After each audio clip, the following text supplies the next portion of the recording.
There is something profoundly unsettling about the narcissist that goes far beyond arrogance or selfishness. Most people assume narcissism is merely an inflated ego, a personality flaw, or an unhealthy craving for attention. But those who have lived closely with a narcissist often describe something far darker.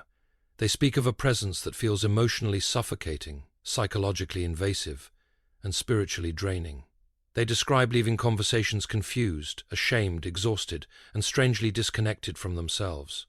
And what makes this phenomenon so terrifying is that the narcissist rarely appears monstrous in the beginning. In fact, the danger is hidden precisely because the mask is so attractive. The narcissist understands something ancient about human nature. People are drawn toward confidence, certainty, charm, and emotional intensity. That is why many narcissists initially appear magnetic. They know how to mirror your desires, imitate empathy, and present themselves as everything you were hoping to find. To the lonely, they become affection. To the insecure, they become validation. To the wounded, they become rescue. But none of it is rooted in genuine love. It is strategy disguised as connection. This is where the psychological becomes deeply philosophical. Evil rarely introduces itself honestly. Destructive forces survive through disguise. The truly dangerous individual is not the one openly announcing harmful intentions, but the one who convinces you they are necessary for your survival. Narcissists instinctively create this illusion. Slowly, almost invisibly, they reposition themselves at the center of your emotional world until your confidence, your peace, and even your identity begin orbiting around their approval. What makes this dynamic so disturbing is the systematic erosion of reality itself. A healthy relationship clarifies your mind. A narcissistic relationship clouds it. You begin questioning your instincts. You second-guess your man. Emery. You apologize for things you never did. The narcissist manipulates not only emotions but perception. And once a person loses trust in their own perception, they become extraordinarily vulnerable. This is why many victims describe the experience as feeling spiritually oppressive rather than merely emotionally difficult. The narcissist does not simply hurt feelings, they consume psychological space. Their presence dominates the emotional atmosphere of every room they enter. Conversations become performances centered around their needs, their wounds, their superiority, or their grievances. Even silence becomes controlled by them. Over time, the victim unconsciously adapts to this environment, shrinking piece by piece to avoid conflict, criticism, or emotional punishment. And perhaps the most chilling aspect is the narcissist's relationship with truth. Truth threatens control, so truth must constantly be distorted. Facts are rewritten. Motives are projected onto others, compassio. N is weaponized. Weakness is exploited. They may even imitate morality, spirituality, or victimhood itself if it grants them power. In many cases, the narcissist does not lie merely to deceive others. They lie to preserve the grand illusion they have built around themselves, an illusion so fragile that even minor criticism feels catastrophic to them. This is why narcissistic behavior often feels strangely hollow beneath the surface. There is performance without substance, intensity without sincerity, charisma without conscience. The narcissist may speak endlessly about loyalty while betraying others without remorse. They may demand honesty while operating through manipulation. They may crave admiration while lacking genuine love for anyone beyond themselves. It is contradiction elevated into identity. Psychologically, this creates devastating confusion for those trapped in their orbit because human beings naturally seek consistency. We want words and actions to align. We assume sync. Arity where emotion is displayed. But the narcissist survives by exploiting precisely those assumptions. Their greatest weapon is not rage, it is imitation. They imitate compassion, intimacy, humility, and even vulnerability when it serves their objectives. And this is where many people fail to recognize the deeper danger. The real threat is not simply the narcissist's behavior. It is the gradual corruption of the victim's inner world. Fear replaces clarity. Anxiety replaces peace. Self-doubt replaces identity. The victim begins abandoning truth in order to maintain emotional survival. Once that happens, control is nearly complete. No force, whether psychological or spiritual, can dominate a person who remains deeply anchored in truth, self-awareness, and moral clarity. That is why manipulation always begins by attacking perception first. If someone can convince you to distrust your own mind, they no longer need chains to control you. and perhaps that is the most terrifying truth of all. Darkness rarely destroys people through open violence in the beginning. More often it whispers, flatters, imitates love, and waits patiently for permission to enter.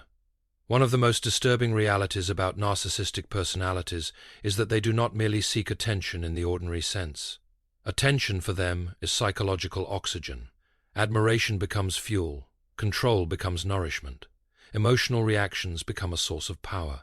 This is why so many people who spend extended time around narcissists eventually describe the same haunting experience. They feel drained, not simply tired, but emptied, as though something essential has been slowly extracted from them over time. At first, this exhaustion is difficult to identify because the narcissist often disguises their dependency as affection, intensity, or emotional need. They may constantly require reassurance, praise, loyalty, or validation. They monopolize conversations. They redirect focus toward themselves in moments that should belong to others. Even crises mysteriously begin orbiting around their emotions. And because many victims are empathetic individuals, they continue giving patience, understanding, forgiveness, emotional labor, and endless second chances, believing compassion will eventually heal the dysfunction. But compassion alone cannot cure a person who feeds upon emotional control. This is where the dynamic becomes profoundly dangerous. Healthy relationships operate through mutual exchange. There is reciprocity. Energy moves in both directions. Both individuals become strengthened through honesty, trust, and emotional safety. But narcissistic relationships operate more like emotional extraction. One person continually gives while the other continually consumes. Over time, the victim begins noticing subtle but devastating changes within themselves. Their joy decreases. Their confidence weakens. Their nervous system remains constantly alert. They become emotionally fatty, get even in moments of silence. And perhaps the strangest part is that the narcissist often appears energized precisely when others are collapsing. Chaos invigorates them, conflict stimulates them. Emotional reactions reassure them of their importance and control. This is why many narcissists unconsciously provoke tension, triangulate relationships, create confusion, or manufacture emotional instability. Peace offers them no psychological reward because peace does not place them at the center of attention. There is an ancient principle hidden inside this pattern. Destructive personalities consume more than they create. They absorb admiration without gratitude. They demand loyalty without sacrifice. They receive love without returning genuine emotional security. The imbalance itself becomes the defining feature of the relationship. And slowly, the victim adapts to this imbalance as though it were normal. This adaptation is what makes narcissistic influence so spiritually corrosive. Human beings are shaped by the emotional environments they inhabit. If a person lives long enough inside manipulation, they begin anticipating manipulation everywhere. If they live long enough inside criticism, they begin criticizing themselves automatically. If they live long enough suppressing their emotions to maintain another person's comfort, they eventually lose connection with their own inner voice entirely. This is why many victims of narcissistic abuse describe feeling disconnected not only from happiness, but from themselves.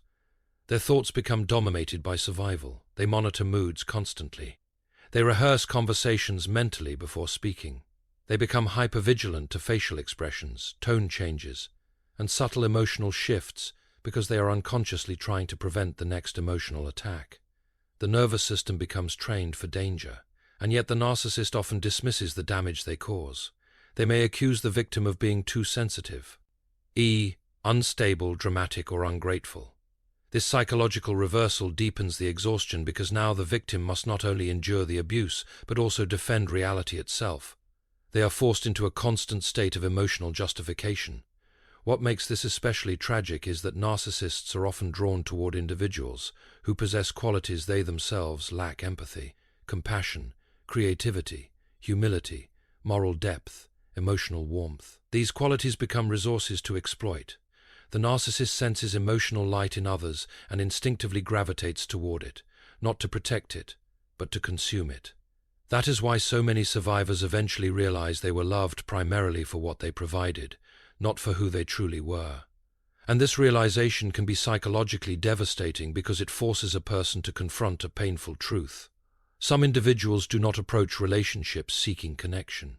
They approach relationships seeking access to attention, vajaya, lotion, emotional labor, admiration, or control.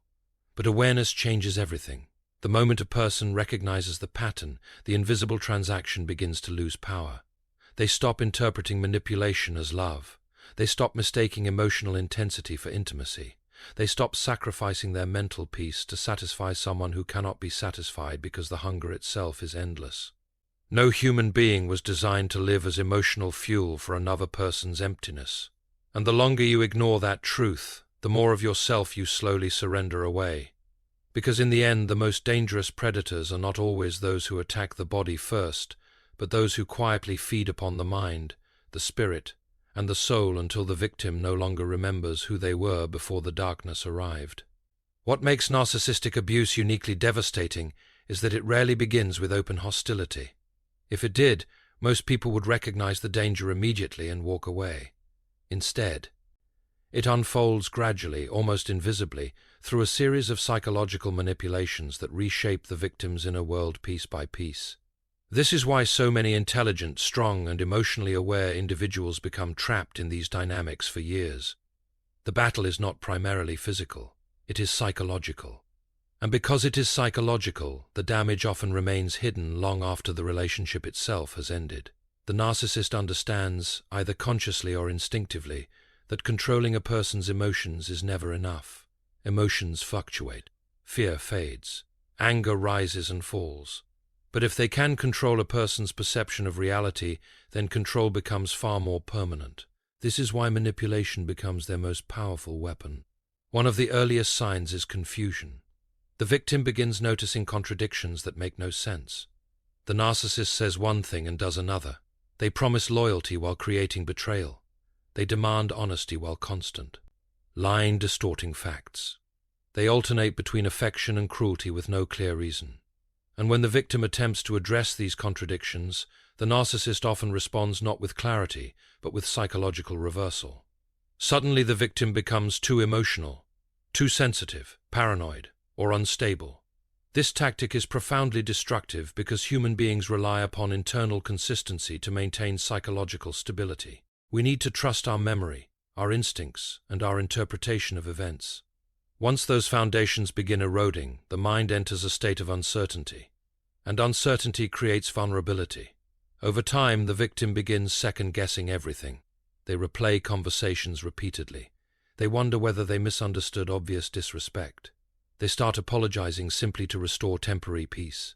Eventually, many victims reach a point where they no longer ask, "Is this relationship healthy?" Instead, they ask, "What is wrong with me?" That question marks the beginning of psychological captivity.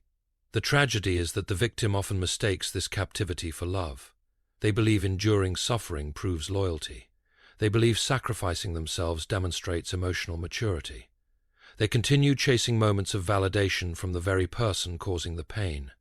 And because narcissists occasionally offer brief periods of affection, remorse, or tenderness, the victim becomes emotionally conditioned to cling to hope.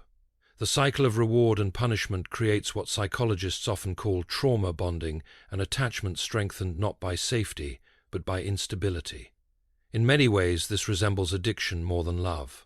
The victim becomes dependent upon rare moments of approval while enduring long periods of anxiety, criticism, neglect, or emotional chaos.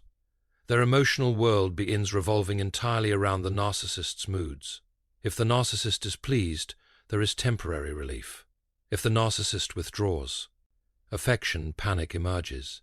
The victim loses emotional independence because their nervous system has been conditioned to seek survival through compliance. And perhaps the darkest part of this dynamic is the gradual destruction of personal identity. A healthy relationship allows individuality to expand.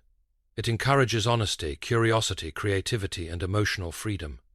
But narcissistic control requires the opposite. Individuality becomes threatening because independent people are difficult to dominate. So slowly, almost imperceptibly, the victim begins abandoning parts of themselves. They stop expressing certain opinions. They suppress emotions. They silence intuition. They become smaller, quieter, and increasingly disconnected from their authentic self. This is why victims often describe feeling emotionally numb after prolonged narcissistic abuse. The mind enters survival mode for so long that genuine joy, spontaneity, and inner peace begin disappearing altogether. The person may saint, ill function externally, going to work, maintaining responsibilities, smiling socially while internally feeling fragmented and exhausted. And yet the narcissist frequently continues presenting themselves publicly as the wounded party. This deepens the victim's isolation because outsiders often cannot see the psychological warfare taking place beneath the surface.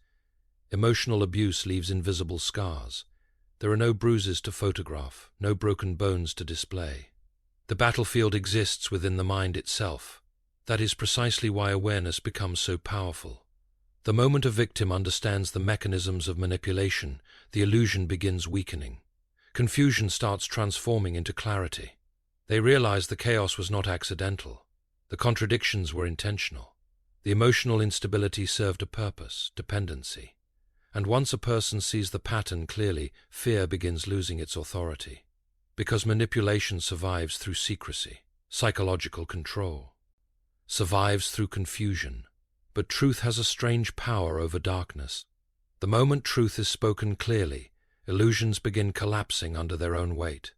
No prison is more difficult to escape than the one built inside the human mind, but no prison becomes weaker faster than the one exposed to truth. The most important moment in a victim's journey is not the moment they finally leave the narcissist. It is the moment they finally see clearly.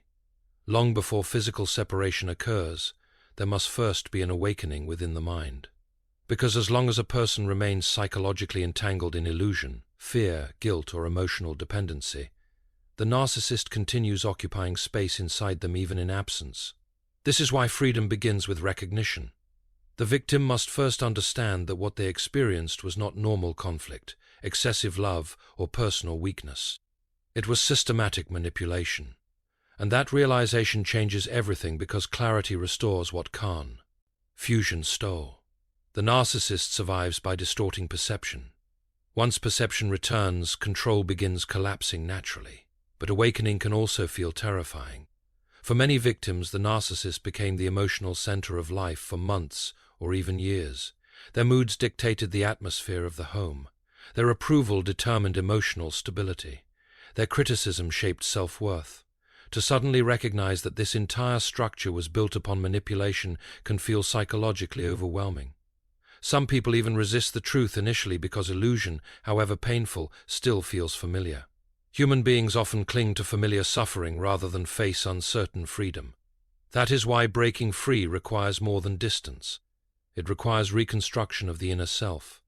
The victim must slowly rebuild the parts of their identity that were diminished through control, fear, and emotional exhaustion.